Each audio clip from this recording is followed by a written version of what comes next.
and the shelter itself, reinforces the connection between animals and biopolitics. The novel's protagonist, David Lurie, volunteers his time in a rural South African animal shelter. As with many shelters, when the decision to euthanize is made, he one at a time fetches the dogs out of the cage at the back and leads or carries them into the theater. So here Coetzee creates a subtle metaphor, turning the shelter, death, and his performance into a piece of theater. So within this theater, the mass killing that occurs has long been justified through the fallacy of excess populations and population control. So in Disgrace, Bev, she's another character, says the following of these dogs.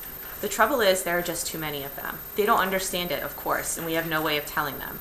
Too many by our standards, not theirs. They would just multiply and multiply if they had their way until they filled the earth.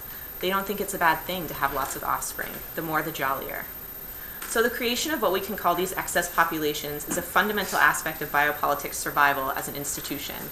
So in order to regulate the lives of the livable and exert biopower to its full capacity, we have to create these excess populations, right? We have to regulate them. We somehow have to get rid of them in order to have the livable populace survive.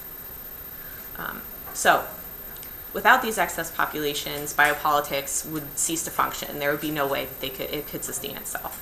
So the sovereign would no longer need to regulate life because life as such would regulate itself. Every life would be livable in this sense. So biopower creates these excess populations by deeming them excessive and somehow disposable or somehow not worthy of life. And so Beth emphasizes this when she says, the dogs that are brought in suffer from distempers, from broken limbs, from infected bites, from mange, from neglect, benign or malign, from old age, from malnutrition, from intestinal parasites, but most of all from their own fertility. There are simply too many of them. So in this instance, Coetzee introduces the internal fallacy of biopolitics. Unlivable lives are not necessarily physically unlivable, meaning suffering from disease or ailment. They're simply a biological nuisance. So the existence of life becomes, paradoxically, the enemy of biopolitics, when in fact, life is what the system claims to protect at all costs. So biopolitics creates these excess populations that are literally sentenced to death as a means of other people or other animals' survival.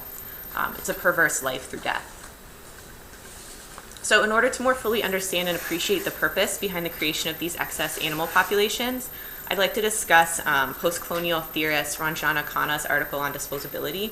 And she examines the way civilizations create and dispose of bodies and the repercussions of doing so.